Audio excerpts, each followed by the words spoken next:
I'm Joy Amy, and I have some mental health issues. No surprise there. The response I'm actually imagining getting is, yeah, well, who doesn't? And you'd be quite right. Frankly, we are all, every one of us, well and truly chuff-beggaring nuts. And instead of hiding it in cupboards and under our beds, we should be taking it gently by the hand, putting on its welly boots, and walking its pretty toes out into the sunshine. Things are so much scarier when you hide them in cupboards or under the bed. Just think of all those hideous bridesmaids' dresses you've been forced to wear over the years, and you've got them scrunched up in the bottom of your wardrobe, and they whisper to you at night, "You'll always be the bridesmaid." And that's twice as frightening if you're a boy.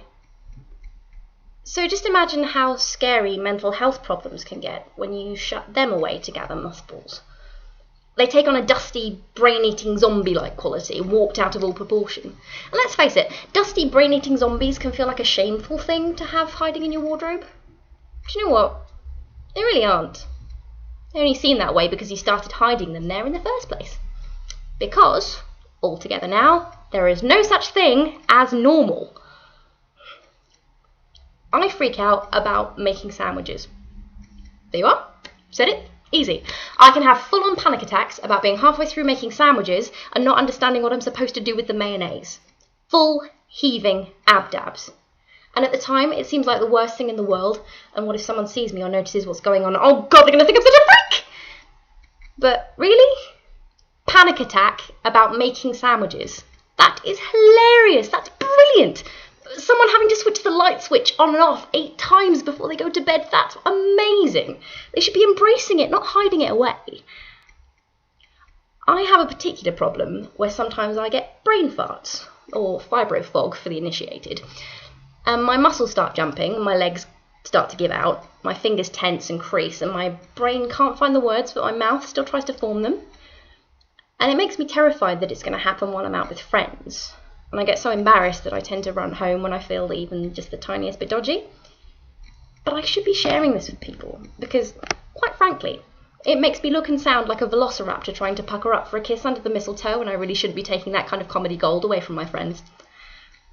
I want a world where you can stop in the middle of Tesco, scream loudly, do a little dance because you stepped on a crack and otherwise you break your back, cry for 10 minutes about how scared you are, laugh at how ridiculous you're being, and then buy pasta without anyone batting an eyelid. And just think, your irrational fear of ravioli? You can walk up to a shop assistant and say, "Would you mind getting my macaroni cheese for me, dear? I can't be near ravioli." And instead of getting a funny look, they'd say something like, "No problem, sir. I'm afraid of buttons." You'd have a mutual nod of appreciation, and voila, hey presto, 1 tin of macaroni cheese for you to yum up to your heart's content. And in all seriousness, on those really dark days when you can't see a way out and you think terrible things you couldn't tell anyone, you could fall to your knees in the street and get all the bad stuff out, and no one would cart you away or call the police. There would just be the occasional hand on your shoulder as somebody walked by, or a brief word of encouragement.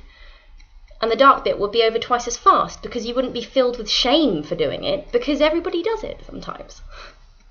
In public. Wouldn't that be amazing? But it can only work if everybody just commits to it. So dust off those zombies, pop a bow tie on them, get them in the garden and introduce them to your friends. They're not just part of your life, they're part of who you are.